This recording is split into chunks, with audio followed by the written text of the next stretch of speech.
మీ car EMI కట్టలేకపోతున్నారా? మీ car EMI మేము కడతాం. ఈ నెంబర్కి కాల్ చేయండి. Hello Ram sir. హాయ్ నారాజు. ప్రతి ఒక్కరికంటే లైఫ్లో సక్సెస్ అవ్వడానికి సక్సెస్ అంటే వాళ్ళ పాయింట్ ఆఫ్ వ్యూ నుంచి చూసినప్పుడు ఒకళ్ళకి డబ్బు అవ్వచ్చు, ఒకళ్ళకి ఏదైనా జాబ్ అవ్వచ్చు, ఇంకొకరికి రిలేషన్షిప్ అయ్యి ఉండొచ్చు, ఇంకొకరికి తెలియకుండానే నా బిజినెస్ ఇంత గ్రో అయితే చాలు అనుకునేటువంటి ఇది అయ్యి ఉండొచ్చు. సక్సెస్ అనేటువంటి దానికి వాళ్ళ కొలమానాలు, వాళ్ళ పాయింట్ ఆఫ్ వ్యూ నుంచి క్యాలిక్యులేషన్స్ బలంగానే ఉంటాయి. ఆ దిశగా అడుగులు వేద్దాం అనుకునేటప్పుడు మెంటల్ బ్లాకేజెస్ కొన్ని మనకి వచ్చి డీవియేట్ అయిపోతూ ఉంటాము. రకరకాల కారణాలు కావచ్చు. అంటే ఇంట్లో పరిస్థితులు సహకరించకపోవటము, లేదంటే కొంతమందికి ఫినాన్షియల్ అని చెప్పేసి, కొంతమందికి రిలేషన్షిప్లో ఏదో డిఫరెన్స్ అని చెప్పేసి, కొంతమందికి నా పార్ట్నర్ దెబ్బతీశాడు అనేటువంటి దాంట్లో నుంచో ఏది ఏ రకంగా ఉన్నా, ఎంత డిస్టర్బెన్స్ క్రియేట్ అయినా mind set is a powerful tool. Mind set బాగుంటే దేన్నైనా జయించవచ్చు. ఆ మైండ్ సెట్, ఆ మెంటల్ బ్లాకేజెస్ని ఎలా క్లియర్ చేసుకొని సక్సెస్ఫుల్గా అవ్వాల్సినటువంటి అవసరం ఉందంటారు. మనం డైరెక్ట్ విషయానికి వస్తే నారాజు, రిసీవింగ్ అండ్ గివింగ్ అనేది మనిషి లైఫ్లో ఉన్న యాక్టివిటీ. మనం ప్రతిసారి ఎక్స్పెక్ట్ చేసేది రిసీవింగే, కానీ తెలియకుండానే అంత గివింగే పోతూ ఉంటుంది. చాలామంది అర్థం చేసుకోవాల్సింది ఏంటంటే, ఎందుకు why is it hard to receive అని. నాకు రావడానికి చాలా ఇబ్బందిగా ఉంది, పోవడం అయితే పోతూ ఉంది.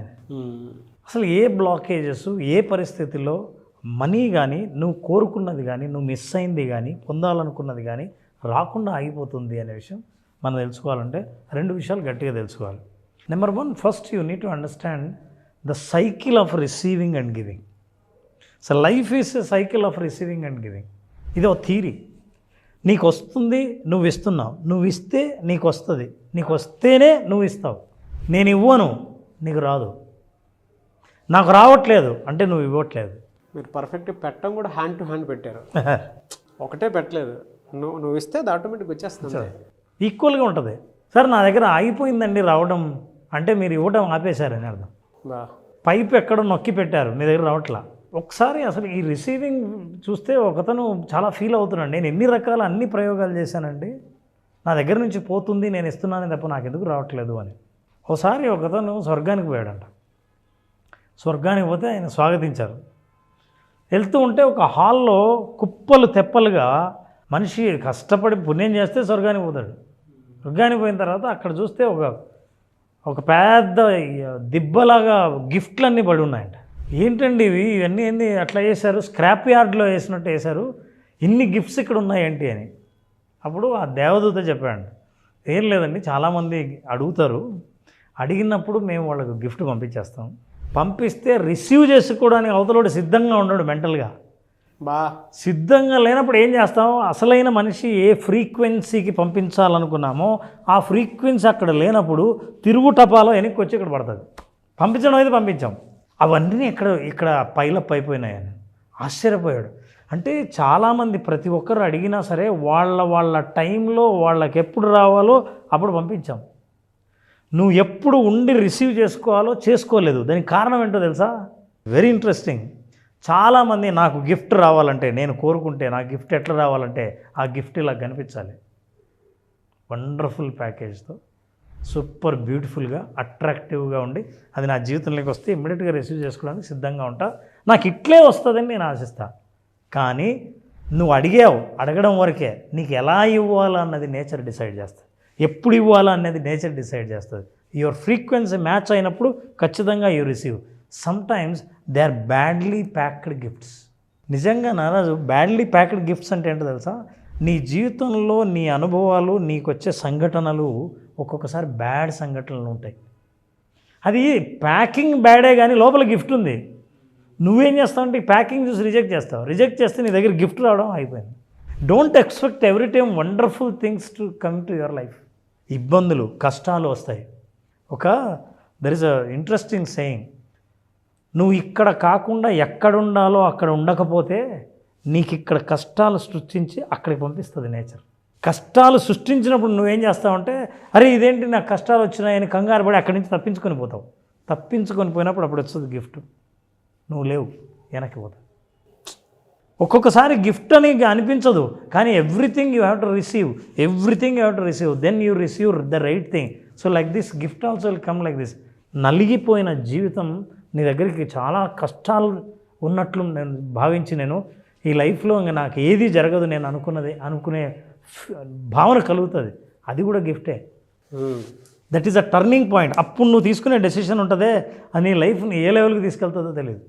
మనిషి రిసీవ్ చేసుకోకపోవడానికి ప్రధాన కారణం ఏంటంటే మన మైండ్లో లిమిటింగ్ బిలీఫ్, ఇది ఇలాగే ఉండాలి అన్న లిమిటింగ్ బిలీఫ్ వల్ల మిగతా కొత్త ఆపర్చునిటీస్ వంటి కంటికి కనిపించవు. నువ్వు చూసే ఆపర్చునిటీ బాగా నీట్గా ప్యాక్ చేసిన గిఫ్ట్ లాగే వెయిట్ చేస్తున్నావు కాబట్టి, అది లేదు కాబట్టి నీ దృష్టి మిగతా వాటి మీద పడదు. అదే మిగతావి కూడా గిఫ్ట్సే.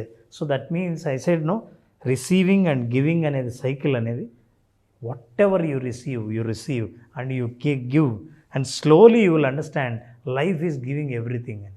నాకు కావాల్సిందన్నీ వస్తుంది అని నేనే చాలాసార్లు రిజెక్ట్ చేశాను. వీడిని కరెక్ట్గా అర్థం చేసుకోవాలంటే నాకు అనిపిస్తుంది, ఒకసారి అబ్దుల్ కలాం గారు చెప్పారు, చాలా అద్భుతమైనది, నాకు అది గుర్తు వస్తుంది. ఆయన ఏమంటాడంటే, నువ్వు అనవసరంగా నాకు రాలేదు, ఎవరికైనా వస్తుంది, ఎప్పుడు వస్తుందో తెలీదు అని అనుకోవద్దు, నాకు వస్తుందో రాదో అనే డిసప్పాయింట్ అవ్వద్దు. బ్లాకేజ్ కారణం ఏంటంటే ఈ ఫిలాసఫీ అర్థం చేసుకోకపోవడమే. Don't compare your life to others. There is no comparison between sun and moon. అసలు సూర్యుడికి చంద్రుడికి ఇద్దరిని కంపేరే చేయలేము, ఎందుకంటే ఎవరి టైం వస్తే వాళ్ళు వెలుగుతారు. అంతే కదా సార్. ఎవరి ఫ్రీక్వెన్సీ మ్యాచ్ అయిందో వాళ్ళకి గిఫ్ట్ వస్తుంది. నీ ఫ్రీక్వెన్సీ మ్యాచ్ చేయడం కోసం నువ్వు ఎప్పుడు ట్రై చేస్తావో, నీ ఫ్రీక్వెన్సీ లెవెల్ని ఎప్పుడు పెంచుతావో, అప్పుడు the gift that you are expecting will come in to your life. So Naraju, ఎవరి టైం వస్తే, ఎవరి ఫ్రీక్వెన్సీ మ్యాచ్ అవుతే వాళ్ళకి అప్పుడు రిసీవ్ చేసుకుంటారు గిఫ్ట్. అందుకే there are no bad gifts, there are no good gifts, all are gifts. You have to receive it. You have to receive it. అంతేకాదు, ప్రకృతి మనకిచ్చిన జీవితం gift. But what do you do with that life? నువ్వు ఆ జీవితంతో ఏం చేస్తావు అన్నదే నువ్వు ఇచ్చే గిఫ్ట్ ప్రకృతికి, ఈ నేచర్కి. అది గార్డన్ని, నేచర్ అన్ని. నీకు జీవితం వచ్చింది, నీ జీవితాన్ని నువ్వు ఎలా చూసుకుంటావు అన్నదే నువ్వు నేచర్కి ఇచ్చే గిఫ్ట్. మనం రిసీవ్ చేసుకునేది ప్రతిదీ గిఫ్ట్గా, దాన్ని గౌరవించి రిసీవ్ చేసుకునే స్థితిలో ఉన్నప్పుడు ఆ frequency, what ever you expected you start getting it. Reject చేసినప్పుడు వెనక్కి వెళ్ళి అక్కడ పడిపోతాయి పైలప్లో. రిటర్న్ గిఫ్ట్ రిటర్న్ పోతుంది. అంటే మనకు రావాల్సింది ఇంకొకరికో ఎవరికో వెళ్ళిపోతూ ఉంటుంది. ఎవరు తీసుకోకపోతే పక్కన పడిపోతుంది. నీదే ఆ గిఫ్ట్, నీకు తెలియదు ఆ విషయం. ఎస్.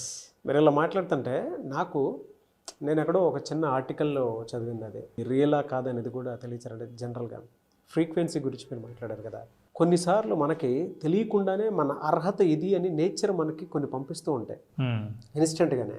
అది ఎందుకు పంపిస్తుంది అని అంటే, ఆ అర్హతని మనం పొందాం కాబట్టి మనకు ఆ ఫ్రీక్వెన్సీని మ్యాచ్ చేస్తుంది, కానీ దాన్ని మనం గుర్తించాం. అయితే నేను చదివిన ఒక ఆర్టికల్ ప్రకారం చెప్తున్నానండి, ఎక్కడో అది, sorry if I'm wrong. Bill gates ఒక హోస్ట్కి, అంటే ఒక ఇంటర్వ్యూలో, మీ సక్సెస్ సీక్రెట్ ఏంటి అని చెప్పేసి అడిగితే, బిల్ గేట్స్ ఏం మాట్లాడకుండా ఒక బ్లాంక్ చెక్ ఇచ్చి, నీ ఇష్టం వచ్చింది రాసుకోమ్మా అని చెప్పేసి అన్నారట. దాన్ని ఆవిడ రిజెక్ట్ చేసి రిటర్న్ ఇచ్చేసిందంట.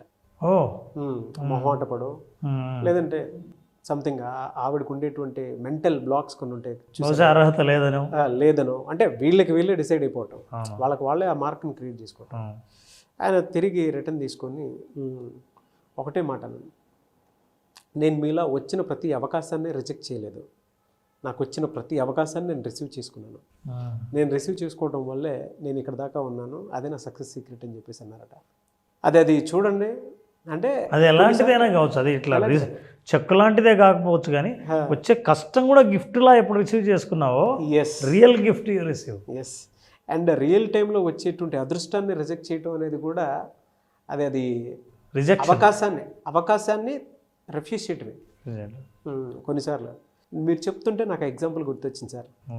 ఈ వీడియో చూసిన ప్రతి ఆడియన్, ఎస్ ఈ వీడియోనే మీకు gift, yes I received my gift అని కింద కామెంట్ బాక్స్లో టైప్ చేసుకుంటూ వెళ్ళండి. This is the right sentence Naraj. I received my gift అంటే ఆల్రెడీ మీకు ఆ గిఫ్ట్ వచ్చింది, మీరు గుర్తించలేదు. గుర్తించండి. గుర్తించడం మొదలు పెడితే అప్పుడు మీకు అన్ని గిఫ్ట్లా కనిపిస్తాయి లైఫ్. ఎస్. మీరేం వెతుకుతున్నారో అది మీ దగ్గరికి వస్తుంది, మీరు అదే రిసీవ్ చేసుకుంటారు. కింద కామెంట్ బాక్స్లో పోస్ట్ చేయండి. అండ్ ఏ సక్సెస్ కోసం మీరు పరిగెడుతున్నారో ఆ క్లాసే ఈ క్లాస్. మీరు ఎన్రోల్ చేసుకోవాలనుకుంటే కూడా ఎన్రోల్ చేసుకోవచ్చు. Anyways, very good analysis sir, and very good subject. Thank you so much Ram sir. Thank you Naraj. Thank you so much.